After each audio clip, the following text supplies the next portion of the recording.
할렐루야. 성도 여러분들이 많이 기도해 주셔서 제가 9박 10일 동안 튀르키예 선교를 잘 다녀왔습니다.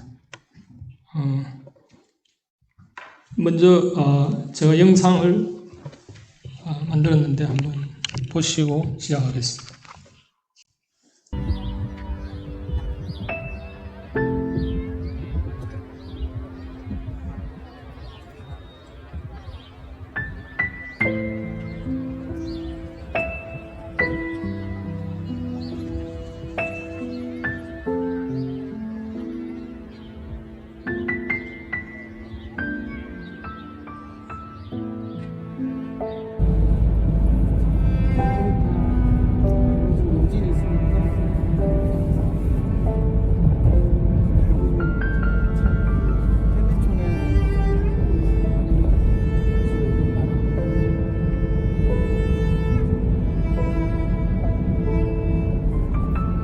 안디옥에 대해서 조금 더 설명해 주실 수 있는 게 있으실까요, 선생님들? 네? 안디옥에 대해서 좀 어떤 걸 좀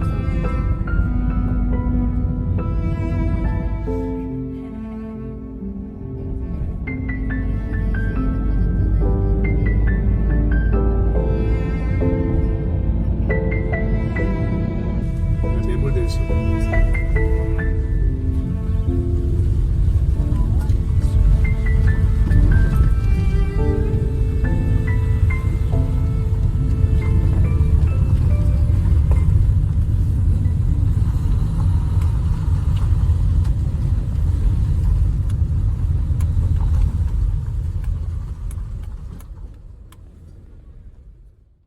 아다나라는 그 터키 남동부 지역에 저희가 내려가지고 이 언덕을 넘어서 이렇게 안디옥 평원으로 고개를 넘어가는 그 대목에서 찍은 사진입니다. 이 안디옥 평원 밑으로 쭉 남쪽으로 내려가면 예루살렘이 있다고 합니다. 예루살렘은 지금 이 사진 장면에서부터 한 900km 정도 떨어져 있다고 합니다.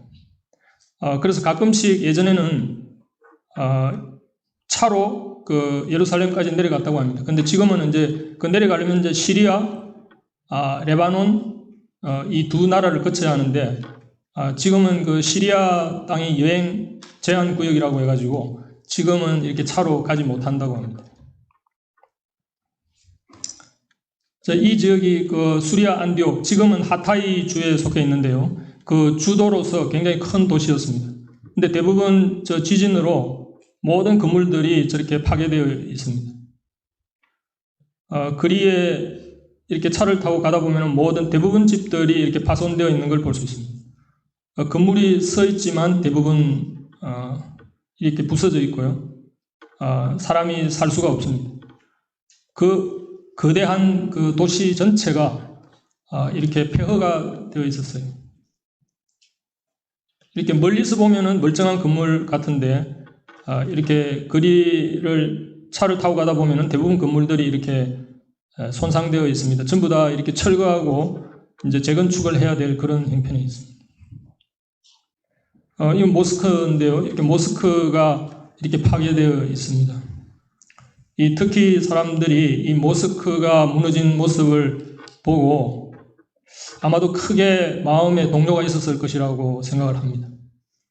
그곳 선교사님들도 아마 사람들의 마음이 많이 흔들리지 않았을까, 이런 얘기를 해주셨습니다.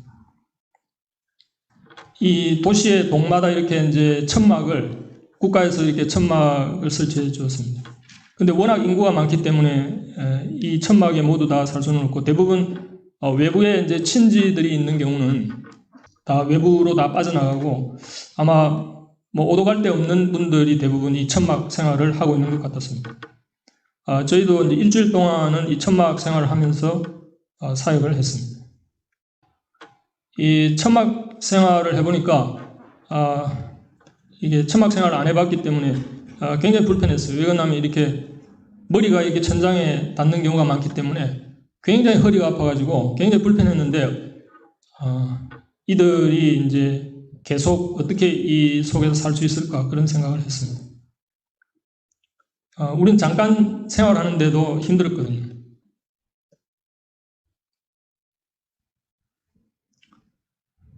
주로 이제 저희가 의료 선교하고 이제 어린이 사역 이렇게 이제 나눠서 했는데요.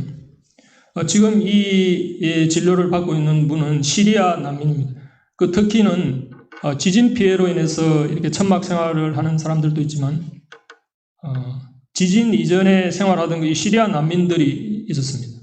이 시리아 난민들은 지금 지진 피해 받은 사람들보다 더 좀 열악한 그런 환경에서 생활을 하고 있었습니다. 방금 그 진료받은 그 시리아 난민인데요. 그 아이들이 6명이 있었습니다. 이 천막 안에 엄마 아버지까지 다 하면은 8명이 이렇게 살고 있는 거죠. 그래서 이 무슬림 국가들은 낙태를 하지 않기 때문에 자녀를 그냥 낳는 대로 다 출산을 합니다. 그 우리 한국이 지금 세계에서 출산율이 제일 꼴찌죠.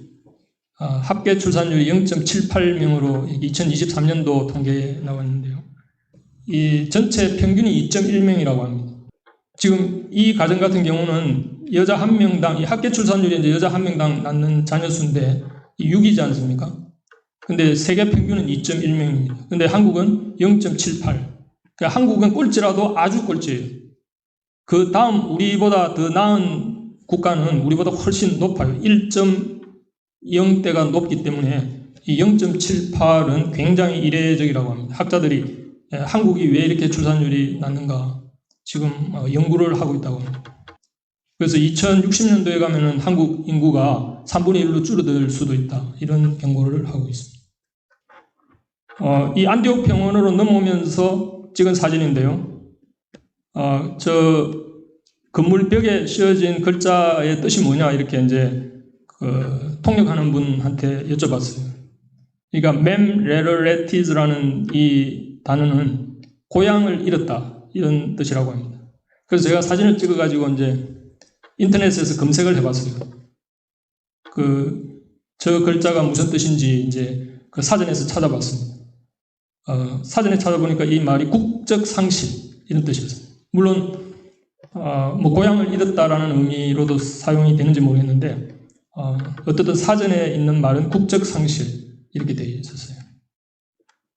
그래서 이 글자를 보고 정말 이제 이 터키가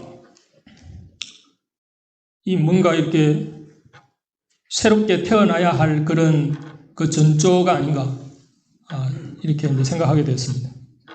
사실 이 터키 땅은 원래 지금 터키 민족들이 살았던 땅이 아닙니다.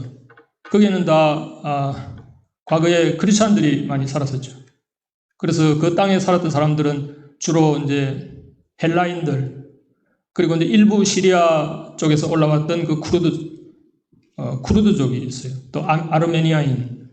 우리가 성경에 나오는 또 메데인이 있었어요. 메데인이 쿠르드족입니다. 그래서 이제 이런 또 유대인들 이런 사람들이 살았던 땅이에요. 터키 땅. 근데 이제 8, 9세기, 10세기에 이 터키는 사실은 중앙아시아에 살던 그 돌글 티르크족들입니다. 근데 이 돌글족은 우리나라 그 삼국시대 때 고구려가 이 돌글의 한 분파였어요. 그래서 터키는 우리나라와 형제의 국가다 이렇게 알려져 있죠. 그래서 언어가 비슷합니다. 터키는 퉁구스 계통, 우리말도 퉁구스 계통인데 우랄 알타이 그 퉁구스 계통입니다. 그래서 어순이 같아요. 터키 말하고는. 그래서 원래 핏줄이 비슷하다는 말이죠. 그래서 터키가 우리가 이제 형제 국가다 이렇게 되어 있는데 어떻든 이 돌궐이 서진을 해가지고 이 터키 땅에 자리를 잡았던 겁니다. 그 이슬람권 기독교인 숫자를 보면 이집트, 이란, 이라크 이런 나라들은 대부분 아랍 민족입니다. 이 터키하고는 종족이 다릅니다. 그리고 이슬람이 이런 아랍권에서 생겨난 종교죠. 대부분 이런 아랍권의 나라들의 그 기독교인 숫자는 상당히 많습니다. 이집트가 700만, 1000만. 그 콥트 교회라고 해가지고 개신교회가 있죠, 이집트에. 그 다음에 이란이 한 100만 이상이 되고요. 이라크는 그 내전 이전에는 150만까지 갔다가 지금 내전으로 25만 정도인데 또 계속 100만 정도로 올라가고 있다고 합니다. 사우디아라비아도 80만, 인도네시아는 2,500만, 4천만 이렇게 봅니다. 인도네시아는 인구가 거의 3억 가까이 되거든요. 가장 최대 이슬람 국가입니다. 이건 아랍은 아니지만, 그리고 말레이시아도 170만 정도가 됩니다. 그럼 터키는 어느 정도 될 것 같습니까? 터키는 원래 이슬람이 자기들 종교가 아니었어요. 이 아랍 종교를 이제 서진하면서 받아들였는데요. 놀라지 마십시오. 터키는 7,000명밖에 안 됩니다. 거의 제로에 가깝습니다. 인구가 한 8천만 정도가 되는데요. 7,000명이면 0.01%도 안 됩니다. 굉장히 놀랍죠. 왜 터키 사람들은 개종을 하지 않을까요? 터키는 굉장히 자유로운 국가입니다. 자유민주주의 국가고 여성들에 대해서도 관대하고 이 샤리아법, 이슬람법을 적용하지도 않습니다. 그리고 뭐 라마단 같은 이런 금식 기간도 그렇게 엄격하게 지키지도 않습니다. 그럼에도 불구하고 이 터키는 개종을 하지 않습니다. 그래서 제가 이 터키에 가기 전에 왜 터키는 개종을 하지 않을까? 제가 이제 여기저기를 많이 찾아봤습니다. 그래서 터키는 이 선교사들의 무드입니다. 이런 얘기가 있습니다. 자유민주주의 국가고 종교의 자유가 있습니다. 인권이 보장이 됩니다. 뭐 여성들을 가혹하게 다루는 그런 이슬람 근본주의가 이 나라에는 없어요. 또 계율 자체도 엄격하지 않습니다. 라마단을 잘 안 지키는 사람들이 많아요. 금식을. 그럼에도 불구하고 개종을 안 씁니다. 이제 이 터키 땅을 가만히 보면은 이 유럽과 아시아와 아프리카 이 중앙에 존재하고 있습니다. 굉장히 중요한 지형이죠. 특히 러시아에게서 이 터키는 굉장히 중요한 나라입니다. 왜냐하면은 이 러시아 함대가 흑해 함대가 인도양이나 이 대서양으로 빠져나올 수 있는 유일한 관문이 터키가 지키고 있기 때문입니다. 저 북쪽으로는 이 겨울에 얼음이 얼기 때문에 배가 움직일 수가 없어요. 그래서 항구라고는 흑해, 그리고 아시아 쪽에 연해주 쪽 유일하게 이 두 군데입니다. 그런데 이제 유럽과 인도로 나올 수 있는 항구는 이 흑해거든요. 그래서 러시아가 이 지중해를 거쳐서 대서양으로 가거나 또는 호르무즈 해협을 통해서 인도양으로 가기 위해서는 반드시 터키를 거쳐야 됩니다. 이스탄불을 거쳐야 됩니다. 그래서 이 터키는 굉장히 중요한 지형을 가진 나라였어요. 그런데 터키 사람들은 원래 이 터키 땅이 자기 땅이 아닙니다. 빼앗은 땅이죠. 지금 현재 터키 땅이 저렇게 되어 있습니다. 이스탄불은 이렇게 조금 떨어져 있습니다. 이게 해협을 끼고 있기 때문에 동서로 이렇게 약간 떨어져 있습니다. 그래서 이스탄불은 아시아 사이트와 유럽 사이트로 이렇게 나눠서 표현을 하더라고요. 그래서 유럽 사이트가 콘스탄티노플, 옛날 동로마의 수도였던 콘스탄티노플이 있던 그 지역입니다. 제가 이번에 갔던 지역은 지금 동그라미 있는 그 수리아 안디옥 이 지역입니다. 그리고 투르크족이 이 터키 땅을 차지하기 전에는 그 소아시아 지역이라고 해서 여러 종족들이 살았습니다. 메데인, 아르메니아인, 수리아, 유대인, 헬라인 이렇게 섞여서 살았던 땅입니다. 그래서 사실은 이 전체 터키 땅에 어떤 딱 이렇게 터키 전체를 장악한 주인은 없었습니다. 그래서 이 터키 땅을 아나톨리 반도라고 하는데 이번에 지진이 난 지역이 이제 빨간 색으로 표시된 부분이 지진이 난 부분입니다. 저희가 그 끝자락, 그 지중해 부분 끝자락에 있는 거기가 수리아 안디옥입니다.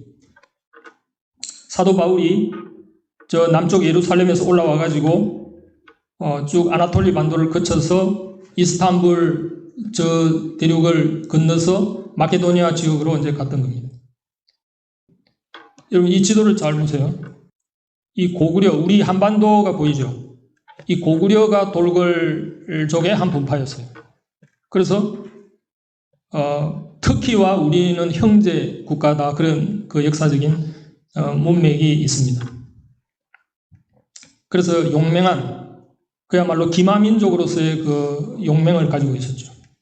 이 돌글족을 우리가 역사 세계사에서 배울 때는 흉노족이라고 배웠어요. 흉노. 이 흉노족이 이제 한반도까지 오기도 했지만 중국과 이 수나라 당나라와 늘 싸웠어요.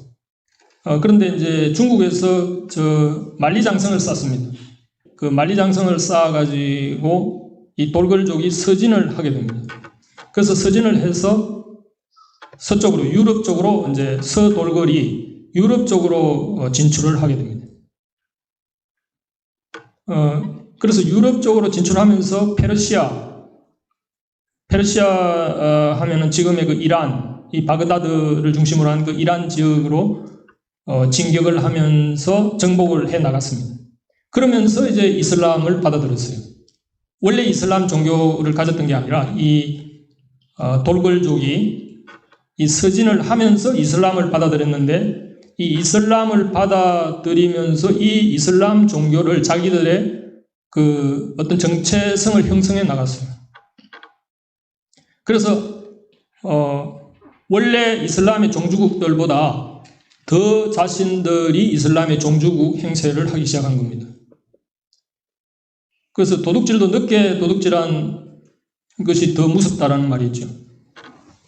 이게 늦게 받아들였는데 이 투르크족은 이 이슬람교를 완전히 자기들의 그 정체성을 삼았다고 합니다. 그래서 지금 그 동그라미, 빨간 동그라미 있는데 보세요. 이 콘스탄티노플, 이제 아시아와 유럽 대륙을 가름하는 지점입니다. 이 우측은 아시아고 좌측은 유럽인데요. 그게 딱 그 좌측 끝 동로마 제국의 수도가 콘스탄티노플입니다. 그래서 이 페르시아를 거쳐서 사우디아라비아 예루살렘까지 다 정복을 합니다. 이 돌글족이. 그래서 드디어 콘스탄티노플의 그 코앞까지 진격을 합니다. 그래서 이제 이슬람으로 이렇게 무장을 하죠. 이 당시에 유럽의 그 십자군들과 전쟁을 하게 됩니다. 이 예루살렘 탈환을 위해서 로마에서 십자군을 10차례에 걸쳐서 보냅니다. 그래서 이 돌글족이 서진하는 과정에서 이 유럽과 여러 차례 전쟁을 겪게 됩니다. 그래서 이 터키는 유럽과 역사적으로 한 40여 차례의 전쟁을 하게 됩니다. 그래서 이제 알라냐 하나님이냐 이런 대결을 벌였던 겁니다. 지금 저 부분이 이제 이스탄불인데요. 저 동그라미를 확대하면은 이렇게 됩니다. 요 보스포러스 해협인데요. 지금 요 부분이 콘스탄티노플입니다. 300년경에 이게 설립을 했어요. 1000년 동안 이 성이 무너지지 않았다고 합니다. 20여 차례의 크고 작은 전투가 있었는데 한 번도 이 콘스탄티노플이 함락된 적이 없다고 합니다. 그런데 이 오스만 투르크, 이 메흐메드 2세라는 그 젊은 청년이 이 오스만의 실권을 쥐면서 이 콘스탄티노플을 공략할 계획을 세웠다고 합니다. 1453년입니다. 1453. 이 해를 터키 사람들은 잘 기억하고 있습니다. 그 이스탄불에서 저희들이 카페에 들어갔는데 그 카페 와이파이 번호가 1453입니다. 다른 카페도 1453입니다. 이 해를 기억하고 있는 겁니다. 자기들은. 자기들이 이 콘스탄티노플을 꺾었다. 말하자면 아시아가 유럽을 이겼다. 자기들은 이제 그렇게 생각을 하는 겁니다. 여기 보면은 이 콘스탄티노플이 왜 요새냐 하면은 지금 삼면이 바다로 둘러싸여 있지 않습니까? 근데 이 남쪽은, 이 지중해 쪽, 이 남쪽은 해류가 급해서 배를 댈 수가 없었다고 합니다. 그래서 유일하게 황금고실, 골든혼이라고 하는데요. 황금곳에 있는 성벽만이 조금 약했다고 합니다. 그리고 저쪽 대륙 쪽은 2중, 3중으로 이렇게 성벽이 쳐져 있어가지고 난공불락이었다고 합니다. 유일하게 황금곳으로 들어가야 하는데 그 입구에 쇠사슬을 막아놨어요. 이 콘스탄티노플 그 황제가 이 쇠사슬을 막아놨기 때문에 배가 진입을 할 수가 없었습니다. 그래서 이 오스만 투르크의 그 메흐메드 2세는 지금 화살표가 그어져 있죠. 화살표 2개가 그어져 있습니다. 육지를 통해서 배를 끌어가지고 골든혼에 집어넣었다고 합니다. 이 세계 전쟁사에 5손가락 안에 드는 전쟁이었습니다. 이 콘스탄티노플의 함락 이 전쟁은 아주 유명하다고 합니다. 이 19살의 술탄이 된 이 메흐메드 2세는 21살에 이 콘스탄티노플을 점령합니다. 배를 아주 무식하게 육지로 이렇게 소를 한 20-30마리가 끌게 하고 사람이 끌어가지고 배를 이 골든혼에 집어넣었다고 합니다. 야음을 틈타가지고요. 그래서 총공세를 해가지고 결국은 이 콘스탄티노플을 함락시킵니다. 이 콘스탄티노플 안에는 그 유명한 성 소피아 사원이 있습니다. 이 성 소피아 사원은 모스크로 바꿔버렸죠. 그래서 이 동로마 제국이 함락되고요. 14세기경에 14세기에서 16세기까지 오스만 터키의 전성시기입니다. 이 녹색으로 되어 있는 부분. 이 동로마와 그 다음에 아프리카 북단과 사우디아라비아, 그 다음에 이란, 이라크, 이쪽 아랍 쪽, 그리고 지금의 터키, 이 대제국을 형성했던 겁니다. 이 터키 사람들은 지금도 이 오스만 터키 제국에 대한 향수가 굉장히 있습니다. 자기들이 유럽을 꺾었다라는 겁니다. 이 콘스탄티노플을 함락시킬 때 알라가 하나님을 이겼다. 자기들은 그렇게 생각하는 겁니다. 이런 기마민족의 그 전통, 자기들이 세계에서 전쟁을 가장 잘하는 민족이다라는 그 자부심. 그러나 요즘은 전쟁을 어디 말 타고 전쟁하지 않지 않습니까? 과거의 향수를 먹고 살고 있는 겁니다. 그러니 개종을 할 수가 있겠습니까? 절대 개종하지 않습니다. 이 사람들은 복음을 전하면 벌써 표정이 달라진다고 합니다. 오스만 투르크 600년을 이렇게 이어갑니다. 그런데 이제 1차 세계대전 19세기, 20세기에 오면서 유럽은 끊임없이 오스만 투르크와 싸우게 됩니다. 그래서 유럽이 결국은 동로마 제국과 이집트를 제외한 북아프리카는 전부 다 또 빼앗습니다. 유럽이 빼앗습니다. 그리고 결정적으로 제1차 세계대전 때 이 오스만 투르크는 독일 편을 드는 바람에 패전을 하게 되죠. 그래서 이 오스만 터키가 이제 쪼그라듭니다. 지금 그 수도인 앙카라를 중심으로 아주 터키 북부 일부만 가지게 됩니다. 그래서 1차 대전 후에 이 모든 땅들을 연합국 유럽이 다 분할 점령을 해버립니다. 오스만 제국이 몰락하게 되죠. 1차 세계대전 때. 그런데 이때 오스만 터키의 영웅이 등장합니다. 여러분 아시는지 모르겠는데 케말 파샤, 케말 아타투르크라는 이 영웅이 등장합니다. 이 사람이 1919년부터 다시 터키를 회복해 나갑니다. 이게 1923년에 그래서 터키 공화국을 설립합니다. 그래서 오늘날의 이 터키를 회복합니다. 점선으로 쪼그라들었던 터키를 오늘날의 이 터키 지도를 만든 사람이 이 케말 파샤, 케말 아타투르크입니다. 이 1923년에서 올해가 2023년 아닙니까? 100주년입니다. 이 터키 공화국 100주년 기념입니다. 이 케말 파샤는 메흐메드 2세 못지않은 지금 터키의 영웅으로 되어 있습니다. 터키법에 이 사람을 비난하면 잡혀가는 그런 법이 만들어져 있다고 합니다. 올해 2023년도가 이 터키 공화국의 100주년이라고 합니다.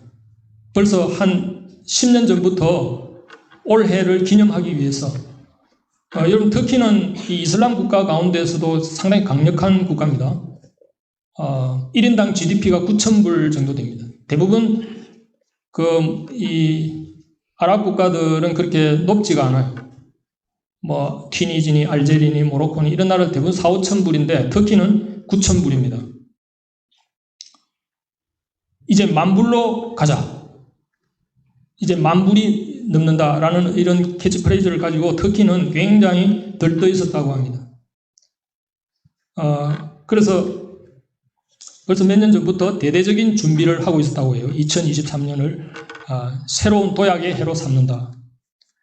그러나 코로나로 인해서 여러 가지 경제적인 악조건이 닥친 데다가 올해에 이 지진이 터졌던 겁니다. 그래서 작년에 비해서 올해 이 터키의 그 환율이 2배가 뛰었다고 해요.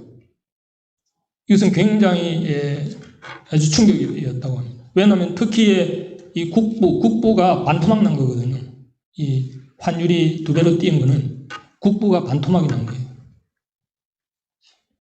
그러니까 9,000불에서 다시 한 4, 5,000불로 툭 떨어진 거죠. 이 터키 국기입니다. 이 빨간 바탕의 초승달인데요. 이 빨간 바탕이 뭐냐면은 자기들이 수백 년 동안 이 유럽 기독교와 싸워온 그 자기 그 전사들의 그 피가 이 강에 흘렀다고 해요. 이것이 강물에 비친 그 초승달을 그 자기들의 죽은 그 군인들의 혈흔이 낭자한 곳에 비친 그 초승달이라고 합니다. 터키를 가면은 어디든지 이 터키 이 국기가 걸려 있습니다. 이 국기를 보면은 피가 끓어오른다고 합니다. 그러니까 절대로 개종을 하지 않는 거죠. 이 이슬람의 근본은 뭐냐면 행위 종교입니다. 행위 종교. 이 갈라디아스에 잘 나오는데요. 갈라디아스 4장 밑에 구절을 한번 보세요. 기록된 바 아브라함에게 2 아들이 있으니 하나는 여종에게서 하나는 자유 있는 여자에게서 낳다 하였으며 여종에게서는 육체를 따라 낳고 자유 없는 여자에게서는 약속으로 말미암았느니라. 이것은 비유니 이 여자들은 2 언약이라. 하나는 시내 산으로부터 종을 낳은 자니 곧 하갈이라. 이 하갈은 아라비아에 있는 시내 산으로서 지금 있는 예루살렘과 같은 곳이니 그가 그 자녀들과 더불어 종노릇하고 오직 위에 있는 예루살렘은 자유자니 곧 우리 어머니라. 여러분 여기 하갈은 누굽니까? 이 아브라함의 그 첩입니다. 아브라함과 사라 사이에 이삭이 났죠. 이삭의 그 후손은 자유자이죠. 그러나 이 하갈에게서 난 이스마엘은 종노릇하는 이런 노예의 삶을 살았던 자입니다. 그래서 이미 예언이 되어 있어요. 갈라디아서는 율법이냐 은혜냐, 즉 율법의 행위냐 듣고 믿음이냐, 이것을 3장에서 이야기하면서 갈라디아서 4장에서 이 2 여자의 비유를 하고 있는 겁니다. 사라에게서 난 자식이냐 하갈에게서 난 자식이냐. 이 이스마엘에게서 난 자식이 아랍의 조상들이거든요. 그 아랍이 일군 그 이슬람의 그 후예들이 하갈의 자손들입니다. 이 사람들은 종노릇 한다라고 이렇게 미리 예언이 다 되어 있는 겁니다. 여러분들 이슬람은 완전히 알라의 노예예요. 노예. 알라의 노예. 이 사람들은 육신 오행이라고 해서 행위 종교입니다. 금식을 지키죠. 하루에 5번 메카를 향해서 절을 합니다. 여러분들 이런 노예, 종노릇 하는 삶은 굉장히 어떤 면에서 보면 굉장히 편합니다. 왜냐하면 자기 책임이 없거든요. 그러나 자유하는 자는 이 자유는 굉장히 어떤 면에서 말은 자유인데 굉장히 힘듭니다. 자유를. 여러분들 우리가 그 탈북자들이 남한에 내려와서 제일 힘들어하는 게 뭐냐면은 자기가 직업을 찾아야 된다는 게 굉장히 힘든 거예요. 자기가 직업을 개척해야 되고 자기가 공부해서 뭔가 출하를 해야 되고. 북한에 있으면 어떻습니까? 직업을 딱딱 정해주는 거예요. 너는 이 일을 해. 더 편하죠. 이 노예들은 편한 겁니다. 어떤 면에서. 여러분들 이 자유는 공짜가 아니에요. 자유는 굉장히 힘든 겁니다. 이 자유로운 삶은 왜냐하면 책임을 동반해야 되기 때문에 그렇거든요. 이 노예들은 편해요. 그 사람들이 이슬람권의 사람들은 못 살아도 자기들은 행복합니다. 왜냐하면은 절하고 알라가 시키는 대로 코란에 시키는 대로만 하면은 되는 거거든요. 별로 힘들지도 않아요. 뭐 하루에 5번 꼭꼭 절하고. 제가 그 침을 놔줘서 이렇게 회복된 사람이 저에게 뭐라고 이렇게 샬라샬라 합니다. 근데 이제 통역을 통해서 번역을 했는데 이런 말이었어요. 너의 손이 알라에게 행한 공덕이 되어서, 즉 적선의 손이 되어서 알라에게 축복을 받기를 바란다. 이런 뜻이었다고 합니다. 그 너의 손을 통해서 이렇게 공덕을 알라에게 쌓아서 알라가 너를 축복하기를 바란다. 이 사람들 라마단에 금식을 하는데요. 해가 있을 동안에는 밥을 먹지 않습니다. 그래서 금식을 지키면 알라로부터 10배의 보상이 있다. 이런 코란의 기록이 있어요. 그러니까 지키는 겁니다. 그러나 밤새도록 먹습니다. 그걸 보상하기 위해서 밤에 이제 해 떨어지면 먹기 시작합니다. 저희가 라마단 기간에 갔거든요. 딱 라마단 한가운데 저희가 사역을 했는데 오후 한 3, 4시부터 사역을 했습니다. 왜 그러냐면 이 사람들이 오전에는 자니까 잠을 잡니다.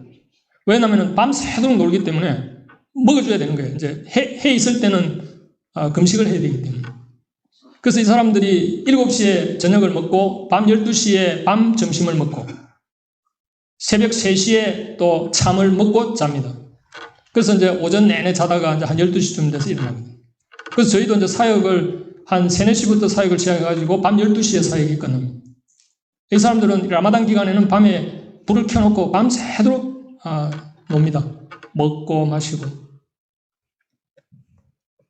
그러나 어떻든 자기들이 해 있을 동안에 금식을 하는 것은 자기들의 그 신조기 때문에 그 계율을 지키면 자기들에게는 복이 온다. 이런 사상을 가지고 있거든요. 행위 종교주의.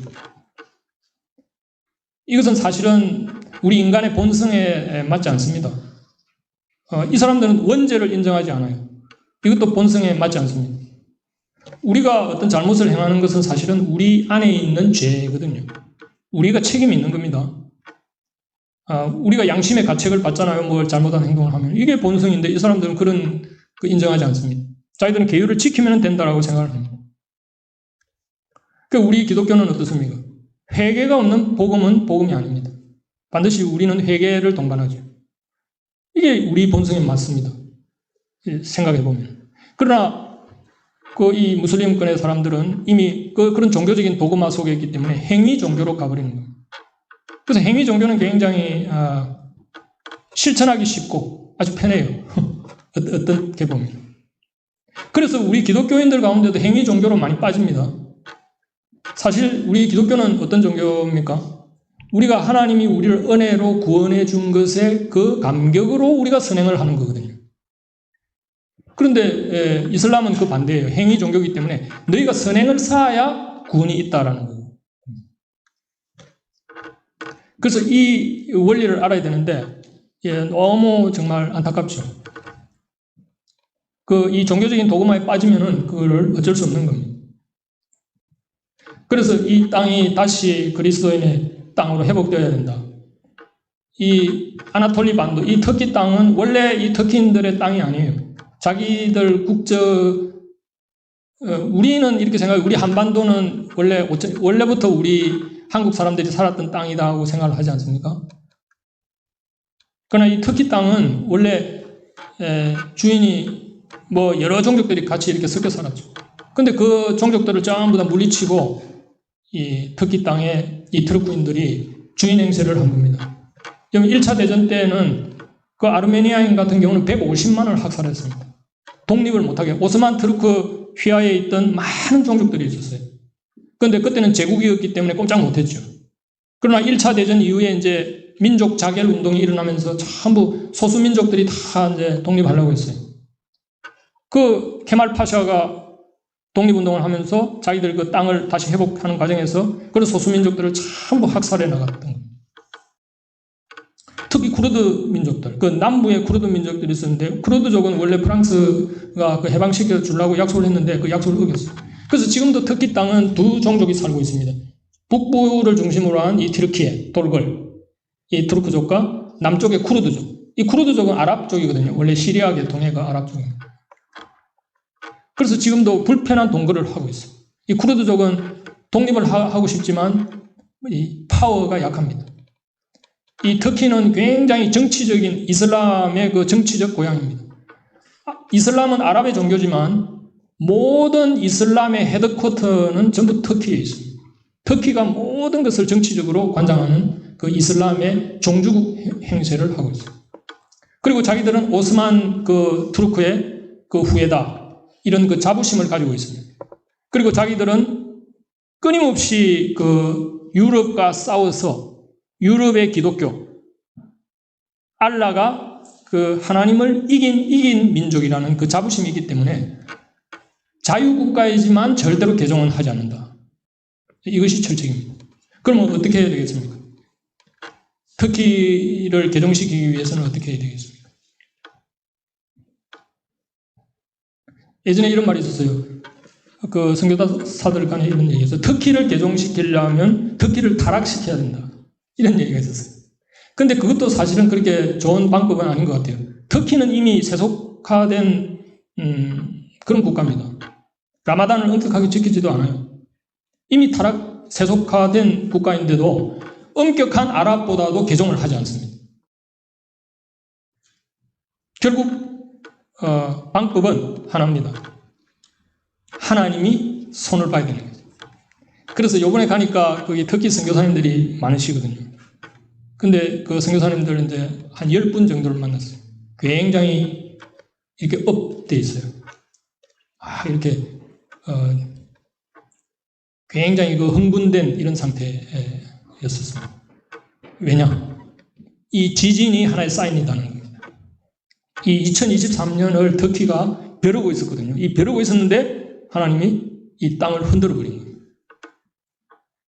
그래서 뭐 물간이 그냥 뒤죽박죽을 만들어버린 거예요. 사기가 꺾였다는 거예요. 이 사람들의 사기가 꺾였다. 이제 하나님이 시작하신 거예요. 그래서 0.01%였잖아요. 다른 국가들은 대부분 10만 이하도 없어요. 다 40만, 50만, 100만, 1000만까지 이제 이집트 같은 경우는 인도네시아는 뭐 4천만까지도 보고 기독교인들. 근데 터키는 7,000명. 그러니까 그 선교사들은 굉장히 많습니다. 수천 명 선교사들이 활동하고 있는데도 절대 보고만은 되지 않아요. 그래서 이번에 자기들이 올해 안에 70만 명, 7,000명에서 70만 명이면 100배입니다. 7,000에 100배입니다. 그래서 그 100배 운동을 하고 있더라고요. 하나님이 바꿔주실 것이다. 그래서 제가 이제 이 사역을 통해서 그 일주일 그들과 같이 생활하면서 아주 절실하게 와닿았던 건 뭐냐면은 우리에게 주어진 모든 일상이 하나님의 은혜다. 이 은혜라는 이 찬송이 들어왔습니다. 제가 한번 읽어보겠습니다. 내가 누려왔던 모든 것들이, 내가 지나왔던 모든 시간이, 내가 걸어왔던 모든 순간이 당연한 것 아니라 은혜였습니다. 아침에 바쁘고 저녁에 노을, 봄의 꽃 향기와 가을의 열매, 변하는 계절의 모든 순간이, 내가 지나왔던 모든 시간이, 내가 걸어왔던 모든 순간이 당연한 것 아니라 은혜였어. 아침에 해가 뜨고 저녁에 노을, 봄의 꽃향기와 가을의 열매, 변하는 계절의 모든 순간이 당연한 것 아니라 은혜였어. 모든 것이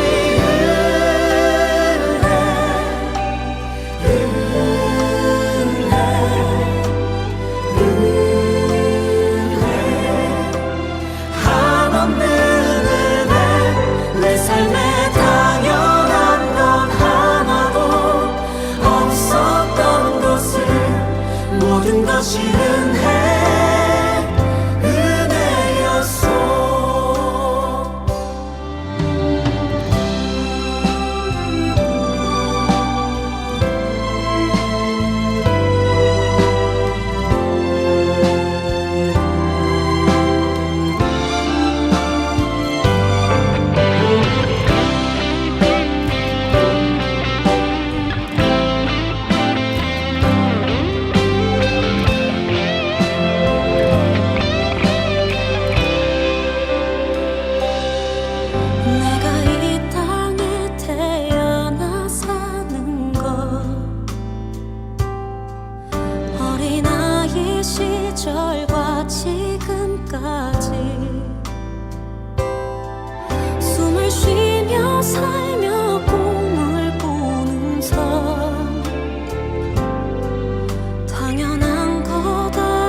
것이 은혜